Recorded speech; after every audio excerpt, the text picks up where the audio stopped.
కానీ కేంద్ర ప్రభుత్వంలో మీరు అధికారంలో ఉన్నారు, రాష్ట్ర ప్రభుత్వంలో అధికారంలో ఉన్న పార్టీని కాదని మీకు 8 ఎంపీ సీట్లు ఇవ్వడం కానివ్వండి, 2 కేంద్ర మంత్రులు ఇక్కడ ఉండి రాజ్యసభ సభ్యులుగా మీరున్నారు, లాంగెస్ట్ పార్లమెంట్ బోర్డు మెంబర్గా మీరుండి కూడా తెలంగాణ రాష్ట్రానికి అనుకున్నంత స్థాయిలో నిధులు తీసుకురావడంలో ఫెయిల్ అయ్యారు. అందువల్లనే కొన్ని అభివృద్ధి కార్యక్రమాలు వెనకపడిపోతున్నాము అన్నది ఇవాళ ఇక్కడ ఉన్న కాంగ్రెస్ ప్రభుత్వం చేస్తున్న మరొక ఆరోపణ. మీరు ఇచ్చినటువంటి ఉచితాలకు ఇవాళ మీకు ఎంతవరకు పోతున్నారు రేవంత్ రెడ్డి గారు? మాకు బ్యాంకులు ఎవరు అప్పులు ఇస్తలేరు, ఈ పాటికి అప్పుల కుప్పగా మారిపోయిన తెలంగాణ. నేను ఢిల్లీకి వెళ్తే నన్ను చెప్పులెత్తుకుపోయేవాడిగా చూస్తున్నానని చెప్పి ఎంత అబాసు పాలైనాడో. కాబట్టి కేవలం అధికారం కోసం, ఓట్ల కోసం ఏ రకంగా దిగజారి అనేది తెలంగాణ ప్రజలు గమనిస్తారు. అదే వాళ్ళ ఉత్తరప్రదేశ్ చూడండి, మహారాష్ట్ర చూడండి, గుజరాత్ చూడండి, అదే రకంగా అస్సాం చూడండి. బీజేపీ పాలిత రాష్ట్రాల్లో అభివృద్ధి, అదే రకంగా సంక్షేమం 2 కళ్ళ మాదిరిగా సమపాలలో డెవలప్మెంట్ అండ్ వెల్ఫేర్. అంతేగాని మీరు వెల్ఫేర్కు ఫ్రీబీస్కు తేడా లేకుండా ఆ లక్ష్మ రేఖ దాటేసి ఓట్ల కోసం ఇచ్చిన హామీలు నిలబెట్టుకోలేక ఇవాళ ప్రభుత్వం యొక్క భూములు అమ్మకాలకు పెట్టి చివరికి హైదరాబాద్ సెంట్రల్ యూనివర్సిటీ భూముల అమ్మకానికి పెడితే నేను పార్లమెంట్లో నిలదీస్తే ఇవాళ ఆ హైకోర్టు మొట్టకాయలు వేస్తే వెనుకంజ వేశారు. అంటే భావి తరాల సంపదను మీరు ఇవాళ అమ్మకానికి పెట్టడము, భవిష్యత్ తాకట్టు పెట్టి అధికారం రేవంత్ రెడ్డి గారికి ఎవరిచ్చారని చెప్పి ఇవాళ ప్రజలు ప్రశ్నిస్తున్నారు. కాబట్టి మీరు నిరుద్యోగులకు 2 లక్షల ఉద్యోగాలు ఇస్తామన్నారు మొదటి సంవత్సరంలోనే. ఇవ్వకపోతే మేము వారికి నిరుద్యోగ భృతి కింద 4,000 రూపాయలు ఇస్తామన్నారు. ఎక్కడ పోయింది ఇవాళ? రాహుల్ గాంధీ ఎక్కడ ఇవాళ?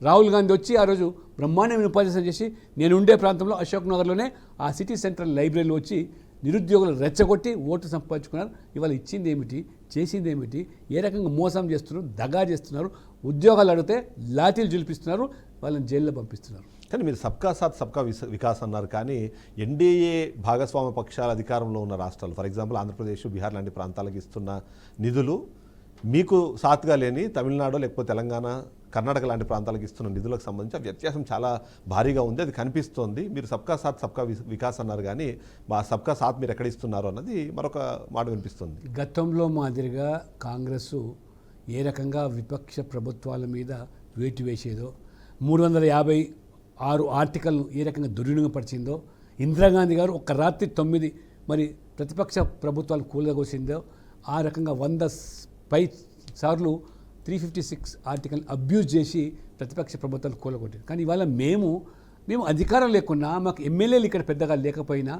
11 సంవత్సరాల 12 లక్షల కోట్లు ఇచ్చాము.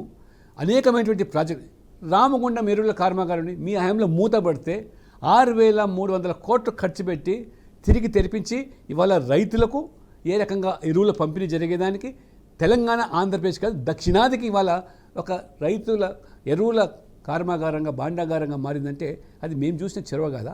మీరు మూతవేసినటువంటి కంపెనీని తెరిపించింది మేము. ఈ రకంగా చెప్పుకుంటూ పోతే ప్రతి దాంట్లో కూడా మీరు ఓట్ల కోసం తాయిలాలు ఇచ్చారు, కానీ ఇవాళ ఎవరికి కూడా హామీలు ఇచ్చారు. ఇవాళ ఆ హామీలు నెరవేర్చలేకుండా మీరు ఏ రకంగా మీరు బీఆర్ఎస్ కలిసి కుట్రపూరిత చర్యలు పాల్గొంటున్నారు. ఎందుకంటే తెలంగాణలో ప్రజలు భవిష్యత్తు బీజేపీ వైపు ఆశాజనకంగా చూస్తున్నారు. కాబట్టి మీరు రాజకీయంగా ఎదురు దాడి చేస్తుండొచ్చు. మీ మాటల గారిడితో రేవంత్ రెడ్డి గారు అధికారులకు వచ్చి ఈ రకంగా బీజేపీని ఎదురు దాడి చేస్తామంటే ప్రజలు సహించడానికి సిద్ధంగా లేరు. సో అది కుదరట్లేదు కాబట్టి ఇప్పుడు 1 నేషన్ 1 ఎలక్షన్ అని చెప్పి ఒక కొత్త ప్రతిపాదనని మీరు తీసుకొని వచ్చారు. అందులో మీరు కూడా జేపీసీలో ఉన్నారు. ఇప్పటికే దానికి సంబంధించి కార్యాచరణ ముందు కొనసాగుతున్న నేపథ్యంలో ఏంటి నిజంగానే సాధ్యమేనా? 2027 2034 అసలు ఏంటి, అసలు జమిలీ ఎన్నికల సాధ్యాసాధ్యాల మీద మీ ఒపీనియన్ చెప్పండి. అంటే స్వాతంత్రం వచ్చిన తర్వాత ఇది మొదటిసారి కాదు జమిలీ ఎన్నికలు జరిగేది. మీరు అన్నట్టుగా జాయింట్ పార్లమెంట్ కమిటీలో ఒకే దేశం ఒకే ఎన్నికల సభ్యుడిగా నేను చూస్తున్నాను, గమనిస్తాను. స్వాతంత్రం వచ్చిన తర్వాత మనకు 52, 57 ఆ రకంగా 62, 67 వరకు కూడా ఏకకాలంలో ఎన్నికలు జరిగినాయి. అదే సందర్భంలో ఇందిరాగాంధీ, కాంగ్రెస్, నెహ్రూ గారు ఏ రకంగా విపక్ష ప్రభుత్వాలను పడగొట్టి ఆ రకంగా ఎన్నికలను తారుమారు చేయడం వల్లనే జరిగింది. ఇప్పుడు ప్రజాధనం దుర్వినియోగం అవుతున్నది. ఆ రకంగా అధికార యంత్రం కూడా ఎన్నికల పేరు మీదే మొత్తం తన కాలం గడిచిపోతున్నది. నేను మొన్న హర్యానాకి వెళ్ళాం, జేపీసీ అంతా కూడా ఆ ప్రభుత్వంతో చర్చ చేసేటప్పుడు ఆ ముఖ్యమంత్రి చెప్పాడు మాకు, నేను ముఖ్యమంత్రి అయినది 1.5 సంవత్సరం అయినాను. ఈ 1.5 సంవత్సరాల్లో సంవత్సరం మోడల్ కోడ్ ఆఫ్ కండక్ట్ పేరు మీద లోక్సభ ఎన్నికలు జరిగినాయి, తర్వాత అసెంబ్లీ ఎన్నికలు జరిగినాయి, తర్వాత మున్సిపల్ ఎన్నికలు జరిగినాయి, ఇప్పుడు పంచాయతీ. ఈ ఎన్నికలతోనే మొత్తం నా ఏడాది కాలం పూర్తి అయిపోయింది. నేను ఎక్కడ అభివృద్ధి చేయాలా, పేదల సంక్షేమ పథకాలు ఏ రకంగా అమలు చేయాలి, ఇవైనా ఇబ్బందులు ఉన్నాయి. ఇప్పటికైనా ఏకకాలంలో ఎన్నికలు జరిగినట్టయితే అభివృద్ధి మీద, పేదల సంక్షేమం మీద దృష్టి సారించడానికి దోహదపడుతుంది. పైపెచ్చు ఇవాళ పోలీసులు కానీ లేదా అధికార యంత్రం కానీ ఓటర్ లిస్ట్ నుంచి మొదలుకుంటే ఇవాళ టీచర్లు కానివ్వండి లేదా పంచాయతీలో పనిచేసే వాళ్ళందరూ కూడా పూర్తిగా ఆ ప్రజల అవసరాలు తీర్చడంలో మరి పనులు వదిలేసి కేవలం ఎన్నికల పనుల మీదే దృష్టి సారించే పరిస్థితి వస్తుంది. కాబట్టి ప్రతి ఎన్నికకు మోడల్ కోడ్ ఆఫ్ కండక్ట్ ఆ రకంగా తడవకు ఎన్నికలు రావడం, ప్రజలకు భారంగా మారడం లేదా అధికార యంత్రాంగానికి భారంగా మారడం, పోలీసులు కూడా శాంతి భద్రత కాపాడడం భారంగా మారడం. కాబట్టి ఇవన్నీ జరుగుతున్నాయి. ఖచ్చితంగా మీరు అన్నట్టుగా ఇవాళ ఏదైతే జనగణన జరుగుతున్నదో, జనగణన తర్వాత ఈ యొక్క సెన్సస్ జరిగిన తర్వాత అండ్ ఫస్ట్ టైం అది కూడా చెప్తున్నాను, క్యాస్ట్ బేస్ సెన్సస్ మీరు కాంగ్రెస్ ఏ రకంగా మోసం చేశారు. నెహ్రూ నుంచి నిలిపేశాడు. బ్రిటిష్ కాలంలో జరిగింది క్యాస్ట్ సెన్సస్, కానీ నెహ్రూ గారు వచ్చిన తర్వాత నిలిపేశారు.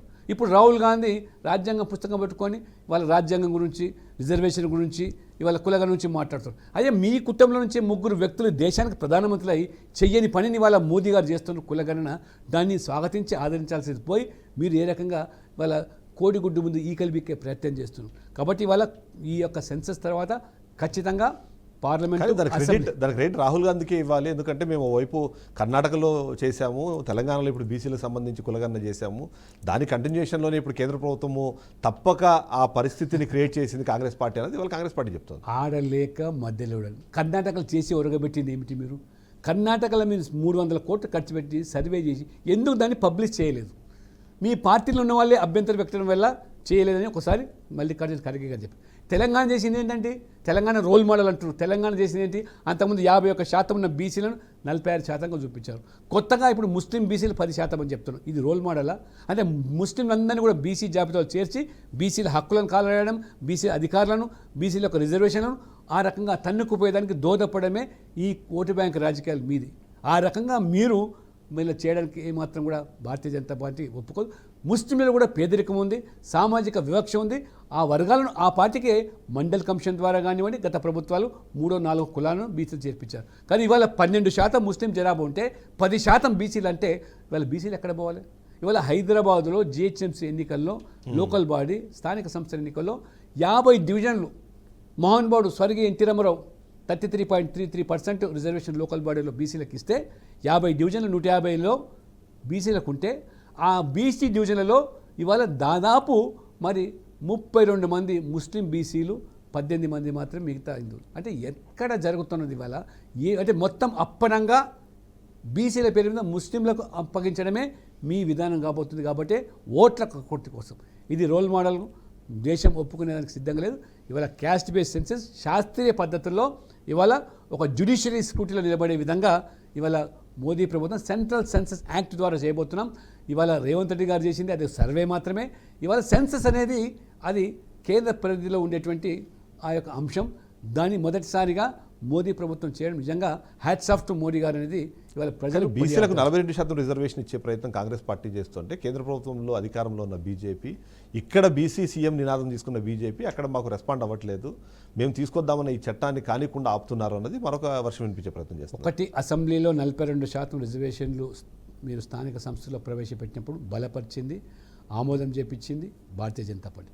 మీరు ఎన్నికల ముందు హామీని ఇచ్చారు 42% రిజర్వేషన్ అమలు చేస్తారు. ఇప్పుడు కేంద్ర పరిధిలోకి ఎందుకు వస్తున్నది ఆ విషయం?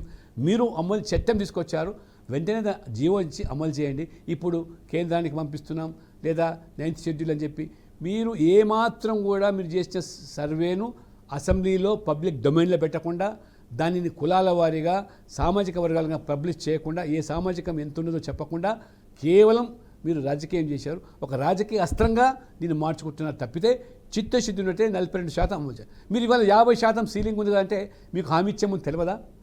ఎన్నికల ముందు మేనిఫెస్టోలు పెట్టిన ముందు తెలియదా? ఇవాళ మీరు కేంద్రానికి మీరు రాష్ట్రపతికి పంపించి కేంద్రం వైపు చూస్తామంటే ఎట్లా సాధ్యమవుతుంది ఇవాళ? కాబట్టి మీరు మోసం చేస్తూ ఉన్నారు. ఇవాళ బీసీలకు ఇవాళ డిమాండ్ చేస్తున్నది 42% రిజర్వేషన్లతోనే స్థానిక సంస్థలు ఎన్నికలు నిర్వహించాలి. ఏ రకంగా మీరు మాట ఇచ్చారో ఆ రోజు కేంద్రంతో సంప్రదించి మీరు హామీ ఇచ్చారా? కాబట్టి మీరు చేసినటువంటి ఈ దగా మోసాన్ని బీసీలు సహించరు. కర్రు గాల్చి వాత పెట్టడానికి ఇవాళ బీసీలందరూ కూడా సిద్ధంగా ఉన్నారు.